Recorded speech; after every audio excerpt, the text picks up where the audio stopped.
좋은 아침입니다. 오늘도 크리스찬 3분 코칭 말씀과 기도로 하루를 연 여러분을 축복합니다. 오늘 주제는 사단의 전략을 능가하는 하나님의 지혜와 승리입니다. 우리는 지금 단순한 삶의 여정을 걷는 것이 아니라 보이지 않는 치열한 영적 전쟁터를 지나고 있습니다. 사단은 매우 교묘합니다. 우리의 약점을 간파하고 정교한 전략으로 마음을 무너뜨리려 합니다. 그러나 하나님의 지혜는 그 모든 전략을 능가합니다. 우리가 살아가는 세상은 진실과 거짓이 뒤섞인 세계입니다. 사단은 진리를 정면으로 부정하기보다는 거짓을 진실처럼 보이게 만들며 우리를 미혹합니다. 팀 켈러 목사님은 이렇게 말했습니다. 사단은 거짓말을 하되 완전히 틀린 말이 아니라 거의 맞는 말을 합니다. 그래서 더 위험합니다. 참 공감되는 말씀입니다.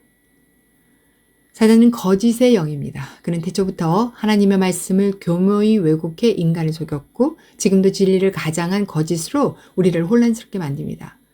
강명의 천사처럼 가장하여 다가오지만 그 속에는 하나님의 뜻을 부정하고 성령의 사역을 의심하게 만드는 교만한 계략이 숨겨져 있습니다. 우리가 사단의 공격으로 혼란 가운데 빠질 때 하나님의 지혜는 때로 침묵처럼 느껴지지만 실제로는 가장 정확하게 일하고 계십니다. 하나님은 드러나지 않게 그러나 분명하게 진리를 회복하시고 정의를 바로 세우십니다. 시간이 지나면 우리는 결국 깨닫게 됩니다. 하나님의 지혜는 단 한 번도 실패한 적이 없다는 사실을.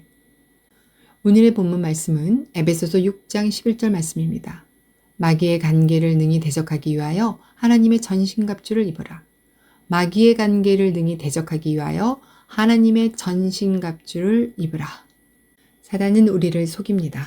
사람 사이를 이간질하고 관계를 무너뜨리며 실패와 낙심으로 우리의 마음을 잠식하게 만듭니다.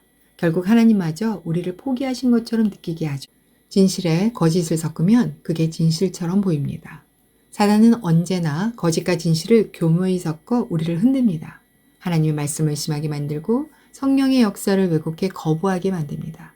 예수님은 사람에 대한 모든 죄와 모독은 사하심을 얻되 성령을 모독하는 것은 사하심을 받지 못한다고 말씀하셨습니다. 성령 해방죄란 하나님의 일하심을 고의적으로 부정하고 거짓이라 말하는 것입니다. 그 죄는 하나님의 지혜를 단호히 거부하는 것입니다. 그러나 하나님의 지혜는 단 한 번도 패배한 적이 없습니다. 사단의 계략이 아무리 정교해도 그 위에 계신 하나님은 결국 선하게 역사하시고 승리하게 하십니다. 지금 이해되지 않는 일이 있더라도 결코 낙심하지 마십시오. 하나님의 지혜는 오늘도 일하고 있습니다.